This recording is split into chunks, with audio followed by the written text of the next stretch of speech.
سلامونه ستړي مشئ وخت مو په خیر. تاسې ته له تیرو نیوز 40 څخه د نن ورځې د مهمو خبرونو ټولګي ته ښه راغلاست وایو. نن پنجشنبه د 1404 هجري لمریز کال د کب 14مه چې د 2026 زیږدیز کال د مارچ له 15مې سره برابره ده. تاسې ته له تیرو نیوز 40 څخه د هیواد مهم خبرونه وړاندې کوم، خو په سر کې د مهمو خبرونو سرټکي. د پاکستان په هوایي بریدونو کې د ملکي وګړو مرګ ژوبله. پاکستاني پوځي رژیم د افغانستان په بېلابېلو سیمو کې په هوایي بریدونو کې 12 ملکي وګړو ته مرګ ژوبله اړولې. افغانستان کې د لوږې بحران. د خوړو نړیوال پروګرام ویلي چې افغانستان د لوږې له سخت او بیړني بحران سره مخ دی. او د کډوالۍ نړیوال سازمان د افغانستان او پاکستان ترمنځ د پولې دواړو غاړو کې د زیاتېدونکو پوځي نښتو او د هغې د بشري اغېزو په اړه اندېښنه څرګنده کړې. اوس هم بشپړ خبرونه. پاکستاني پوځي رژیم د افغانستان په بېلابېلو سیمو کې په هوایي بریدونو کې 12 ملکي وګړو ته مرګ ژوبله اړولې. د اسلامي امارت مرستیال ویاند حمدالله فطرت ویلي چې د پاکستان پوځي رژیم په تیرو 24 ساعتونو کې 3 ملکي وګړي شهیدان او 3 تنه نور یې ټپیان کړي. نوموړي ویلي چې د یاد پوځي رژیم د جنایتونو په دوام پرون شپه په خوست ولایت کې د یو ولسي کس په کور د هوان لګېدو له امله یوه ماشومه ټپي شوې. دغه ورځ تېر مازدیګر د پکتیکا شکین ولسوالۍ اړوند د پاکستاني ملیشو او افغان ځواکونو ترمنځ نښته کې 2 ملکي کسانو ته مرګ ژوبله اوښتې. ترڅنګ یې په تېرو 24 ساعتونو کې د پاکستاني رژیم له لوري د کونړ ولایت د سرکاڼو ولسوالۍ په ساحو باندې 2 فیره د لرې واټن ویشتونکي د توپ مرمۍ لګېدلې چې له امله یې فلسطینو ته درانه مالي زیانونه اوښتي، خو ځاني تلفات نه لري. دغه ورځ د دانګام ولسوالۍ په بېلابېلو سیمو باندې 15 او د شالتن ولسوالۍ د یخناو او واړه سر سیمو باندې 4 فیره مرمۍ لګېدلې چې یوه مرمۍ په یوه کور لګېدلې چې له امله یې 8 کلن ماشوم ټپي شوی دی. فطرت زیاته کړې چې تېره شپه ناوخته د نورستان ولایت کامدېش ولسوالۍ د کنډکسي ساحه کې د پاکستاني پوځ له لوري په ولسي خلکو ډزې شوي چې له امله یې 2 تنه ولسي وګړي شهیدان شوي.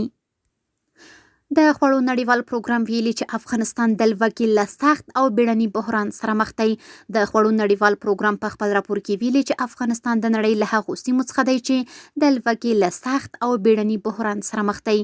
د یاد سازمان د راپور له مخې د پاکستان له پولې سره د روانو شخړو له امله روغتیایي خدمتونو ته د خلکو لاسرسی محدود شوی چې له امله یې د شدیدې خوارځواکۍ د زیاتېدو اندېښنې زیاتې شوي دي او دا وضعیت ښایي لسګونه زره ماشومان له جدي خطر سره مخ کړي. د خوړو نړیوال پروګرام د افغانستان د دفتر مشر جان ایلف د ملګرو ملتونو د جنیوا په معلوماتي غونډه کې د خبرو پر مهال ویلي چې روان وضعیت د ماشومانو د روغتیا او ژوند لپاره جدي ګواښ بلل کیږي. نوموړي له نړیوالې ټولنې غوښتي چې د افغانستان د بشري وضعیت د ښه کېدو لپاره بیړنۍ مرستې زیاتې کړي. د کډوالۍ نړیوال سازمان د افغانستان او پاکستان ترمنځ د پولې دواړو غاړو کې د زیاتېدونکي پوځي نښتو او د هغې د بشري اغېزو په اړه اندېښنه څرګنده کړې.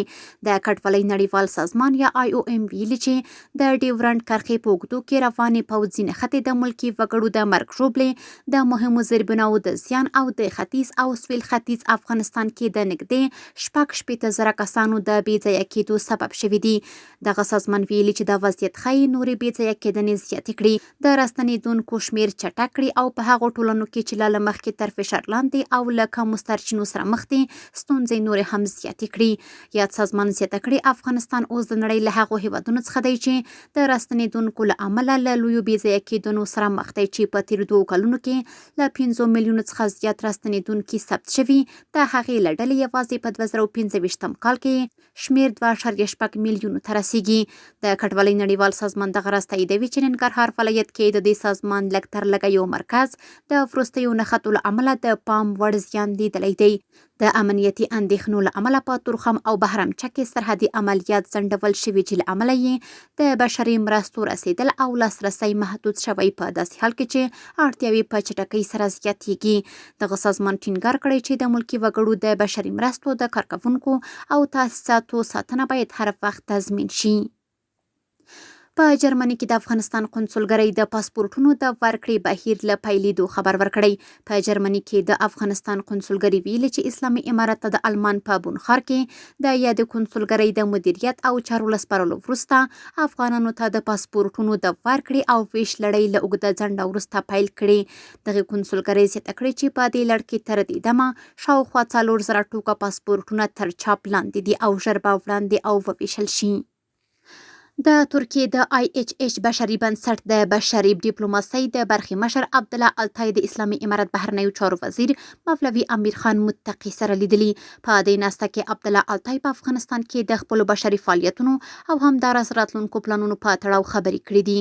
دغه ورځ د بهرنیو چارو وزیر د یاد بشري بنسټ له بشري مرستو د مننې ترڅنګ په افغانستان کې د ترکیې د ګڼو دولتي او نه دولتي خیریه ټولنو مرستې ارزښتناکې بللې او د ملاتړ ډاډ ورکړی. د شاهي ټلویزیوني ټولنې مسلکي بنسټ جایزه اسټریول اصله افغان خبریالې یلدا حکیم ته ورکړل شوه. د شاهي ټلویزیون ټولنې RTS مسلکي بنسټ په لندن ښار کې اسټریول اصله افغان خبریالې یلدا حکیم ته د سکای نیوز ټلویزیوني شبکې د کال غوره وړاندې کوونکي جایزه ورکړه. یاد بنسټ ویلي چې یلدا حکیم آرامه، ژوره او پر پرده پیاوړی حضور لري او زیاته کړې ده چې نوموړي روان کال یو استثنایي کال درلود. یلدا حکیم د سکای نیوز له مهمو وړاندې کوونکو څخه ده او د نړیوالو سیاسي او ټولنیزو موضوعاتو راپورونو کې پیژندل کیږي. یاده جایزه د رویال ټلویزیون سوسایټي له لوري د ټلویزیون په برخه کې غوره پروګرامونو، خبریالانو او وړاندې کوونکو ته ورکول کیږي. او وروستی خبر همدا چې د پاکستان له بندخونو 200 افغان کډوال آزاد او هیواد ته راستنه شوي. د کډوالو او راستنېدونکو چارو وزارت ویلي چې روانه اونۍ کې د پاکستان له بندخونو 200 افغان کډوال چې له یوې ورځې تر 2 میاشتو پورې بندیان وو آزاد او هیواد ته راستنه شوي دي. د کندهار ولایت د کډوالو او راستنېدونکو چارو ریاست د سپین بولدک لیږد امریت د راپور له مخې یاد کسان تر ازادېدو او په دغه امریت کې تر ثبت او د مرستو له ترلاسه کولو وروسته اصلي مینو ته لیږدول شوي دي. کورني خبرونه هم دومره و. د بهرنیو او سپورتي خبرونو لپاره زموږ پاڼې وڅارئ. په خپل رسنیو باندې فیسبوک، انسټاګرام، ایکس یا پخوانی ټویټر، یوټیوب او ټیک ټاک زموږ خپرونې خوښې او موږ تعقیب کړئ. ادرس یې تیرو نیوز 24 تر سبانۍ خپرونې د الله پامان.